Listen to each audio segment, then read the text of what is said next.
Hello guys! Happy Friday! Yeah, ayan, I'm grabbing some parts because papadala ako doon sa client. Meron na naman akong service na gagawin, another upgrade for the machine. And see you later.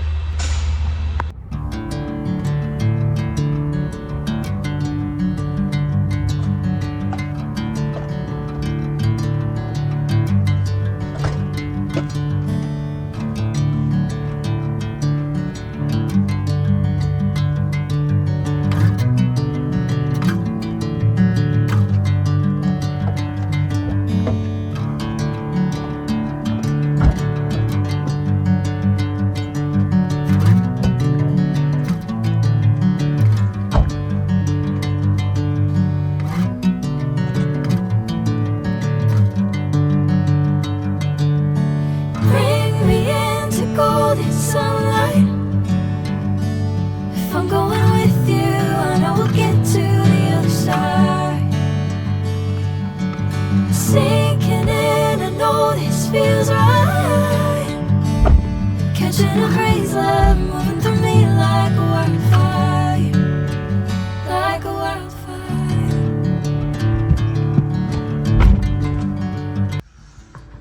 Ayan, dito na tayo sa sakyan. Nakaprepare na yung mga gamit. Ayan yung toolbox, yung tool bag, mga parts. Pupunta na tayo dun sa client. Panibagong paikibaka na naman to mga loads, mga idol. Okay? Tara, let's go!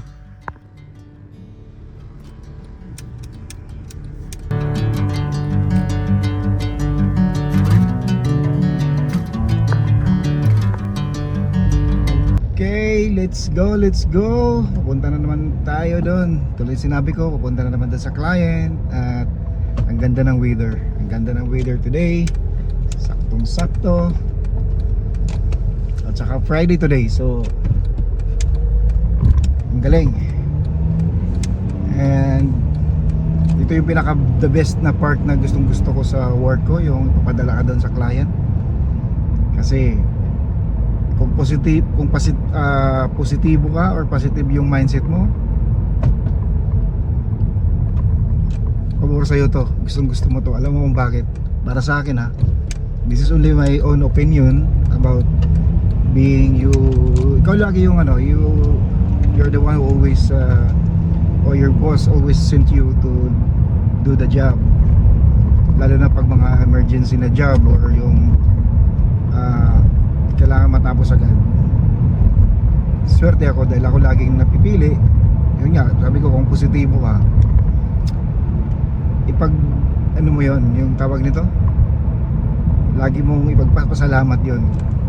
Kasi ibig sabihin, stable yung job mo, stable yung position mo, stable yung karakter mo, yung kung anong meron ka sa trabaho mo, yung bilang pagkatao mo. And then, maliban doon, sure win na talagang hanggat open yung business ng company nyo, nandyan ka. Kasi yun nga, mag 8 years na ako sa company, okay naman. Kasi kung negatibo ka, iisipin mo, ba't puro na lang ako? Puro ako nagtatrabaho, nakakapagod, hindi. Kailangan laging positive yung mindset natin para lagi kang ganado sa ginagawa mo, lagi kang masaya, at higit sa lahat, uwi kang masaya, madadala mo yun sa pamilya mo, sa loob ng bahay mo. Hindi ka mag-uwi ng stress, hindi ka mag-uwi ng problema sa bahay. Ganun lang paano i-control yung buhay, lalo na dito sa abroad. Alam mo na, mahirap dito ang labanan ng buhay. Kaya dapat yung emosyon mo lagi mong isang tabihan. Kailangan lagi mahingibabaw yung pagiging mabuti natin. Kasi pumunta tayo rito para sa pamilya natin, hindi para sa sarili lang. Okay, dito na ako, nag-back parking na ako. Dito na ako sa building. At tingnan natin mamaya kung makakuha ko ng kahit kunting ano lang, kunting video, kasi di ko alam kung allowed, pero ayoko lang abusuhin kasi matagal na ilang taon na ako nagpo-post. Alam nila nag-ano ako ng mga sa social media, pero siguro ayoko lang abusuhin. Okay? Pero darating ang araw, kakausapin din natin yung boss natin, yung boss ko, para sure win yung ano natin, para tuloy-tuloy yung update natin. Yung mga papunta rito, yung nagbabalak mag-abroad, yung mga skilled workers na doon, tulad ng mga nasa Middle East, sa Saudi o ibang wala pa rin o gustong pumunta rito sa Canada, andito lang, pwede nyo akong i-reach out, magtanong. Hindi naman ako ganun kagaling kung sa mga proseso, pero kung i-share ko lang yung mga na-experience ko, andito ako, tutulungan ko kayo kahit papaano. Okay? So ngayon, bye for now.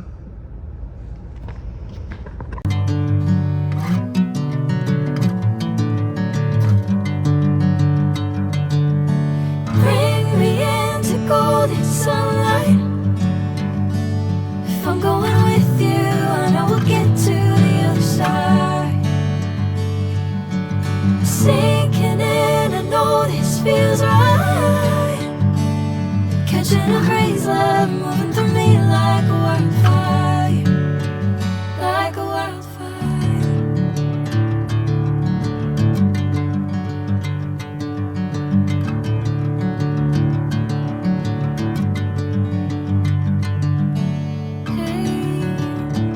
I'm never the same.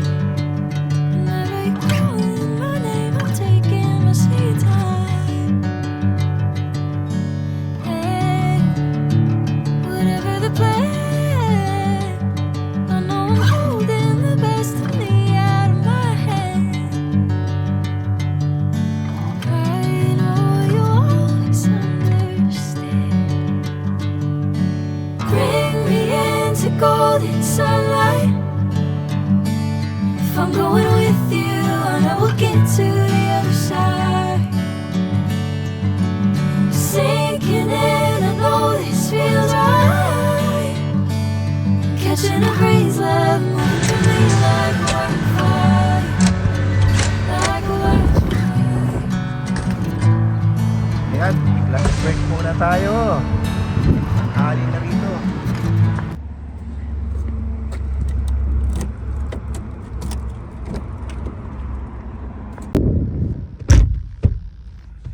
Ayan, tara, lunch tayo. At ang lunch ko ito lang, baka di kayo maniwala. Ayan, tinapay lang. Di ako kumakain ng ng almusal. Umiinom lang ako niya ng black coffee, tapos walang tinapay. Ang kain ko is ito na, break time ko is 12:30. Then kasunod niyan is dinner na. Kasi kailangan i-maintain natin yung katawan natin para laging kondisyon sa work.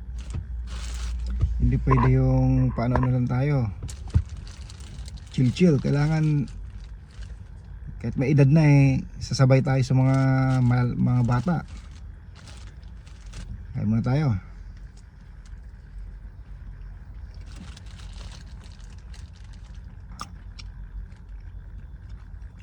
Yun nga, nag-video ako ng konti dun sa loob, yung pa saglit-saglit lang kasi hindi ako sigurado na kung okay, para mapakita ko lang ng konti kung anong ginagawa ko. At yun nga, para dun sa mga kababayan natin, mga kakilala natin na nagbabalak pumunta rito o nasa ibang bansa na, skilled workers tulad ng plumber, welder, electrician, millwright, maraming dito. Kasi kulang yung skilled workers dito, lalo na pagdating ng mga after 3 to 5 years, marami na magre-retire. Kasi ang naging problema ngayon sa generation ng mga kabataan, hindi nag-aaral ng skilled kasi nagbago na nga yung sistema, naging digital na nga tayo. So yung iba nagpo-focus na lang doon sa mga computer job at saka yung mga online business. Yeah, ako nga, mayroon din akong online business pang extra income. Maliban sa may full time tayo, mayroon din tayo plan B. Kasi hindi natin alam kung hanggang kailan tayo malakas, at para meron din tayong mapaglibangan or source of income maliban dun sa meron kang makuhang pension, meron ka pang ibang source of income para hindi yung feel stuck ka nung retire mo. Pag retire mo, 1 year mag-i-enjoy ka muna, mag-i-enjoy. Ayan, pauwi na tayo. Sayang yung vlog ko kanina, yung sa lunch break ko. Wala, naputol gawa ng napuno na yung storage. Kailangan ko pang mag-delete. So, ayan, kung biglang natapos na rin yung break time, bumalik na ulit ako sa work, tinuloy ko na yung ginagawa ko kanina. Ngayon lang ako nakapag-delete kung kailan na pauwi na. Okay, yun lang. At hindi pa natatapos yung araw natin ngayong Friday na to, dahil after nito pagdating ko sa bahay, konting pahinga lang, magdi-dinner lang kami ni Mrs. and then aalis din kami para manood ng movie. Kumbaga, Happy Friday, tapos Friday naman, Happy Friday. Okay, kita tayo mamaya. Bye! Full body. Andito na kami. Ayan o, Cineplex. Ito na rin ang aking wife, si Kate. Hello guys. Aray ko. Okay, paano lang yun? Tawag dito yung Icebreaker. hindi, yung advertisement. Yung ayan, nasa Cineplex kami ngayon. Okay, mamaya ulit pagpasok.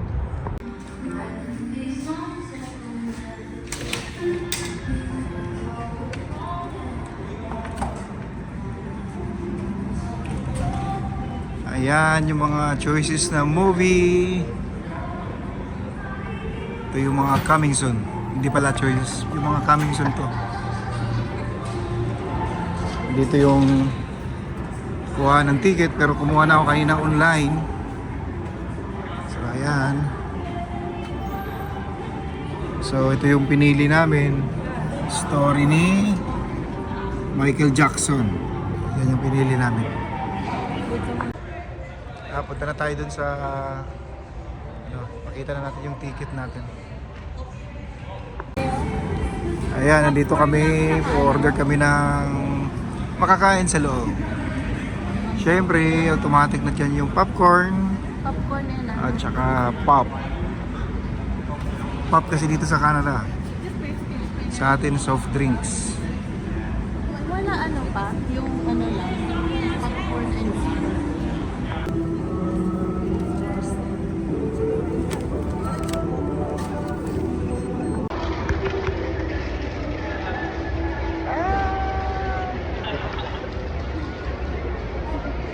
Hello! Pogi time! Ang ngiti si Kay!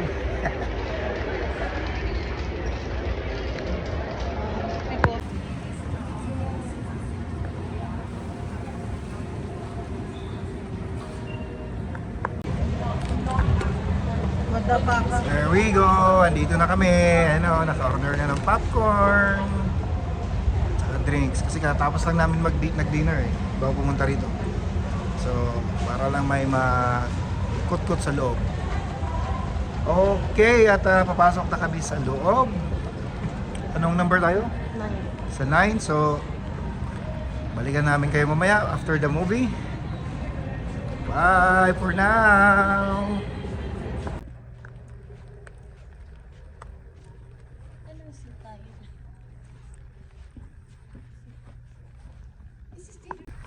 Andito na kami sa loob.